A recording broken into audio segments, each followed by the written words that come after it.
So this is a short video that I'm doing to show you our Iveco campervan conversion that we've got up for sale at the moment. My fella and I are feeling the need to take off on foot again and wild camp rather than driving all the time. We got her about 5 or 6 months ago now. She was basically just a regular commercial vehicle. We've had the side windows put in, as you can see one there. There was a full roof rack on the back when we got her. We've taken part of that off because there's a sunroof in the top now, and we've got 3 solar panels on the roof. The bad bits, there's bits of rust that I'm still in the process of touching up. I think her previous owner had a bit of a bang at the top there. There's like the signs of the denting in there, which is where some of the rust has been. I've put proper rust treatment on those. It's just waiting for me to give it another overcoat.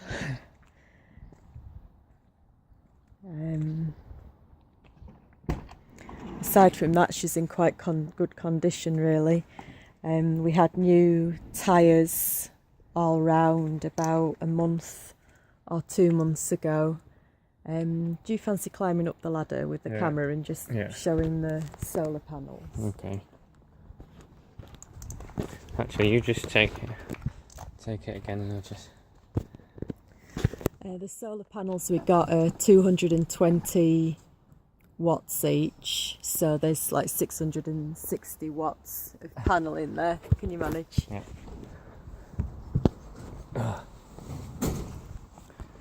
Okay, so here you go.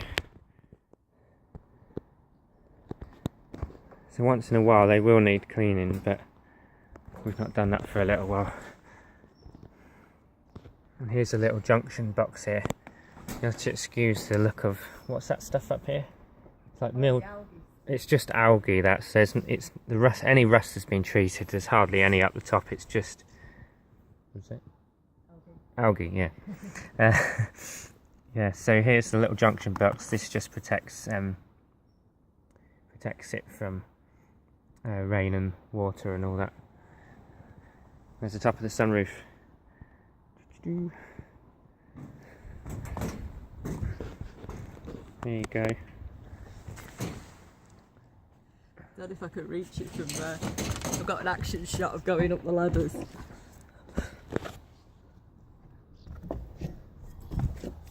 Right, so that's the top. And that's Ricky attempting to come down the ladders. There's a little roof box up there for extra storage. We didn't put much in that really. Oh yeah, the solar panels are very strongly secured up there.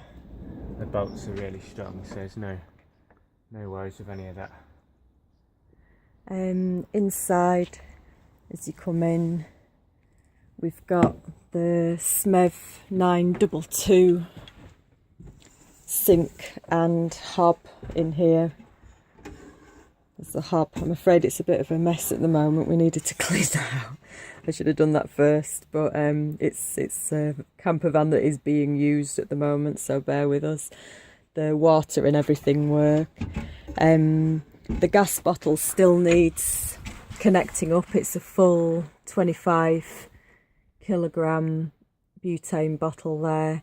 We thought when we decided that we were selling, we thought it'd probably give the new owner peace of mind to connect that up themselves, so that they know that we've not done a dodgy job of it and we'll blow them up. We eat raw anyway, don't we? So. Yeah, we eat raw anyway, so we're not cooking as it is. There's a little seat under there with storage.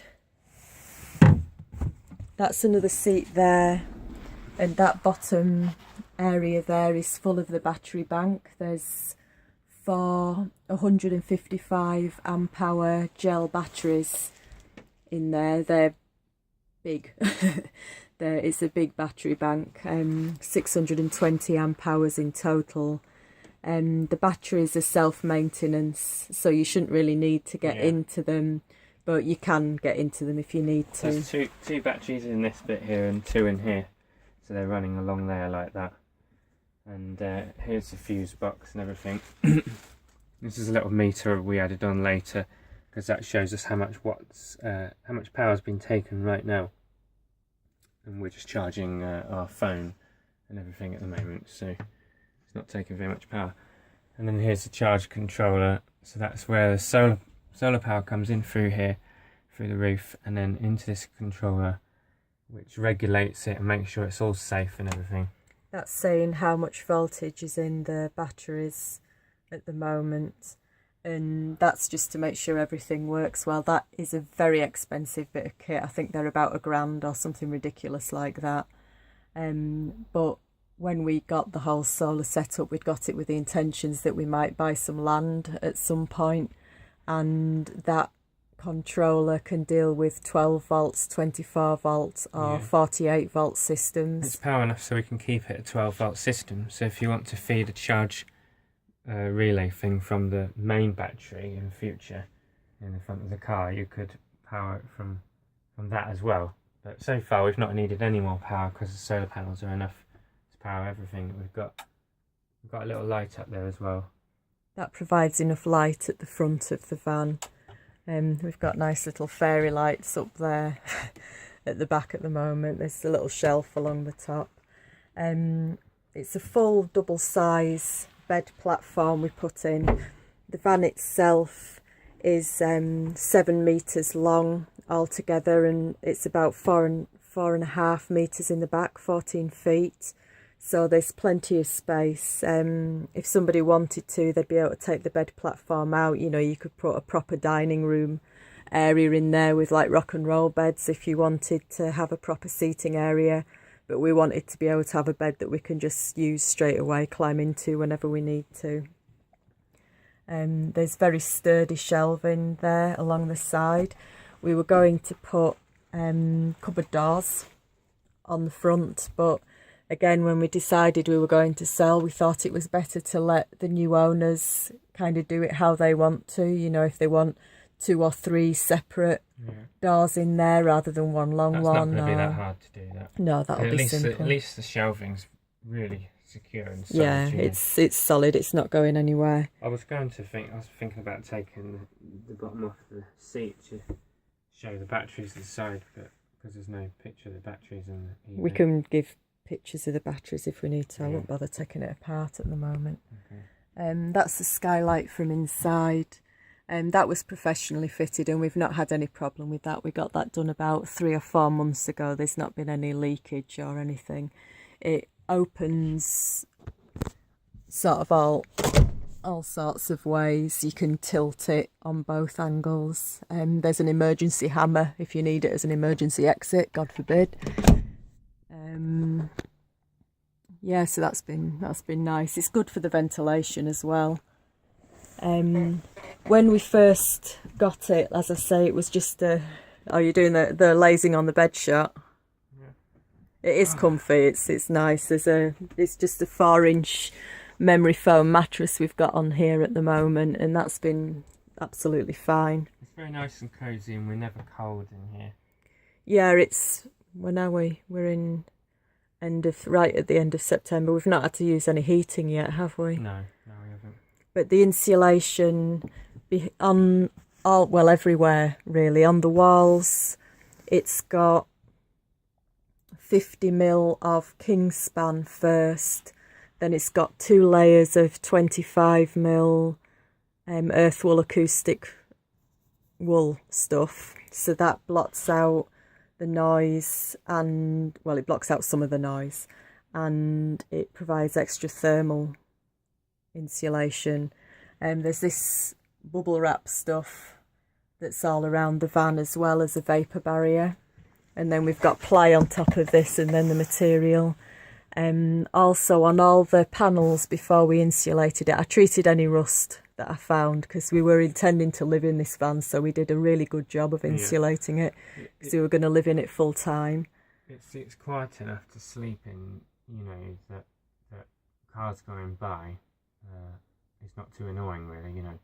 I mean, if cars are like this far, then obviously the van rocks a little bit, which can be annoying.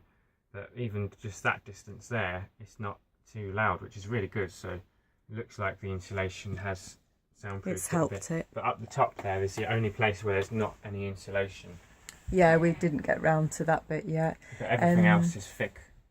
On all the panels as well for the sound, we use some of the silent coat sheets. That's to stop the reverberation of the panels when things are passing and when you're driving and stuff. And there's a few more sheets of that left, so if somebody wanted to, they could use that up the top or use it in the cab at the front.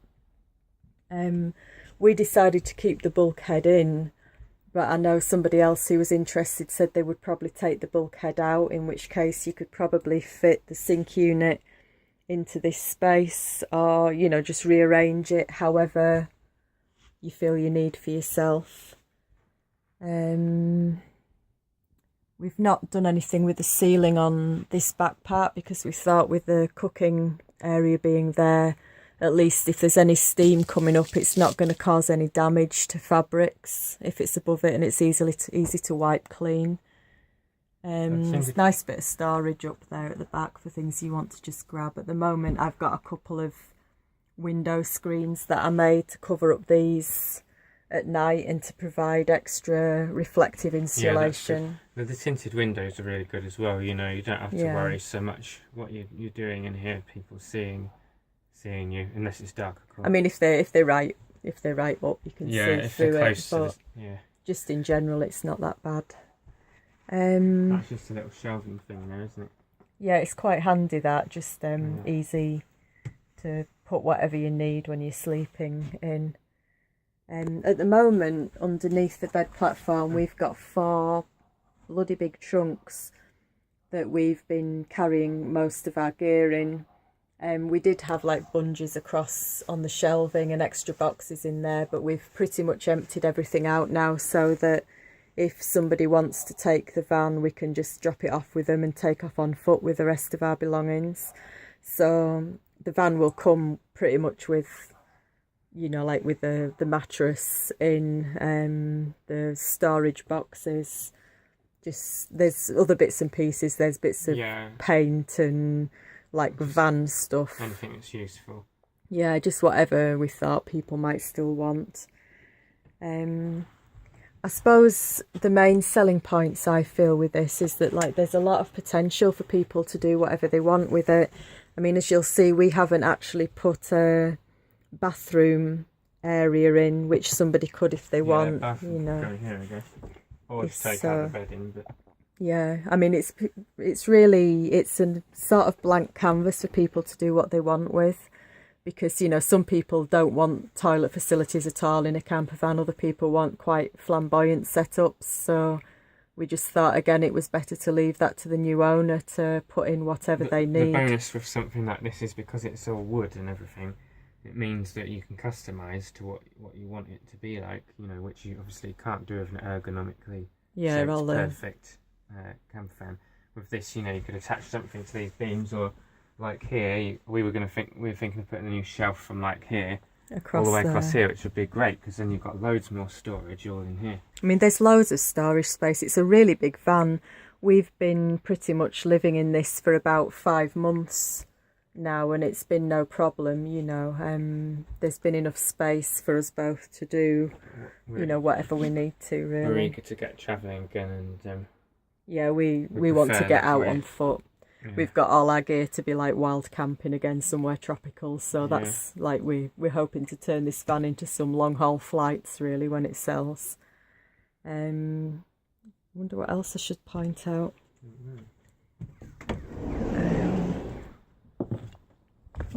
The sliding door is really cool.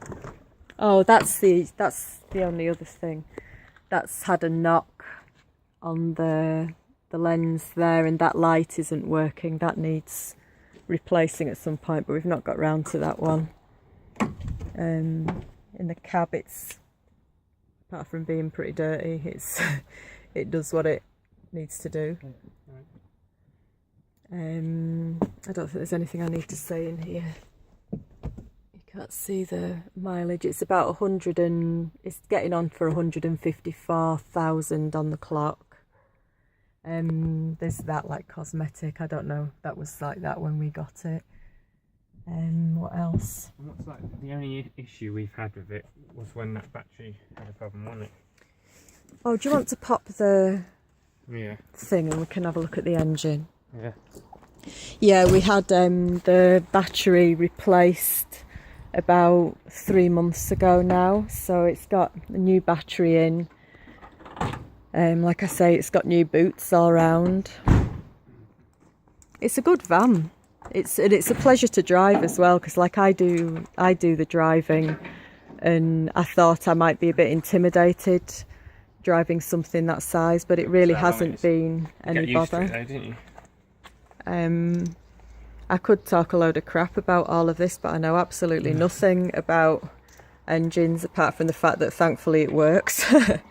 And if it stopped working, I'd be a little bit worried because I wouldn't know what to do with it. That's the only thing we'd had some trouble with, was the battery. Yeah, the terminals were rusted, so it's had new terminals on and a brand new battery. It was fully serviced about 2 months ago now. And it was serviced when we got it in March last year, and there's been no problems. It went through its MOT fine in March before we got it as well. There were no advisories on the MOT. The only other thing there was some rust up here, so again I've used like the proper rust treatment stuff and a rust inhibiting primer as well, and it's just waiting. I don't know if you can see that. It's just waiting for me to do some final coats and make it look a bit prettier, really. But it's. So I think because the van's 2008, that's really good, because it means, you know. Yeah, it's a new van. It's a good van. It's because we were going to get a 2004 van, weren't we? Yeah, we were going to get a younger one to start off with, but we thought it was better getting a newer van, really. And I know that it didn't, although it's got quite a bit of mileage on it, it wasn't used massively. The guy that had it before us ran an insulation business, and it was mainly little polystyrene balls that he carried around in it to use as filling in house walls or something. So like every now and then you'll get a tiny, you can see one down there, there's a couple of polystyrene balls down there. Every now and then you'll see them, because no matter how many times you hoover it, there's still some left. But I quite like that. It's quite an endearing quirk to occasionally get a shower storm. It's getting less and less slowly, but so yeah, that's it. It's, as I say, it's got a lot of potential for somebody to do whatever they want with it. Yeah. We've done all the horrible, hard, long, expensive jobs. The insulation was a total nightmare. Oh yeah, the insulation took forever. We were at this for like 2 months or something. But there's no way we'd want to do it again, because it just takes so long to do. You know. But I mean, we'd wanted to do a good job on it, because, as I say, we were going to live in it. To keep warm. You know, we didn't just do like a quick, easy job on it. We wanted to make it thorough. Like all the beams inside are all stuffed with earth wool and that as well. You know, so there aren't like lots of gaps like you probably get on ones that have been commercially done. Aside from that, I don't really know what else to say. Yeah, we can send more pictures to whoever's interested. Yeah, we've got loads of pictures from when we were doing the insulation and everything as well. That shows how thorough job the insulations had done on it. So. And that's about it. So, thank you. And yeah, get in touch. Take care. And I hope you love it. If somebody's hearing this who actually goes for it, I hope you love it, because like we really were going to make it a home, and we were going to travel down through Europe and everything with it, but I've just found I don't want to be driving we don't want to be too in Europe much. either, do we? That's the thing. I'm a bit, I don't like the idea of killing things on the roads. I go past so many dead badgers and stuff that I just don't want to be doing that. So it's better for us to be out on foot, but I'm sure somebody can really make a home of this, because there's so much that you can do with it. It's a really big van. You know, it's a decent size. It really is a livable size. You know, you're not going to be on top of each other in it, unless you want to be, of course. Yeah, that's a good thing, because I could be in one area. Yeah. And Katie could be lying down, you know, or something. whatever. Yeah, you've got You don't want to be space. cramped. Like that was the main thing for us when we. Yeah, that's why we've kind of we wanted to make as much space as possible because we were intending to be able to use like the floor space to do yoga and stuff like that. So we did want there to be enough space. So yeah, you can do what you want with it. As long as you're nice to it, be kind to it. All right, take care. Bye.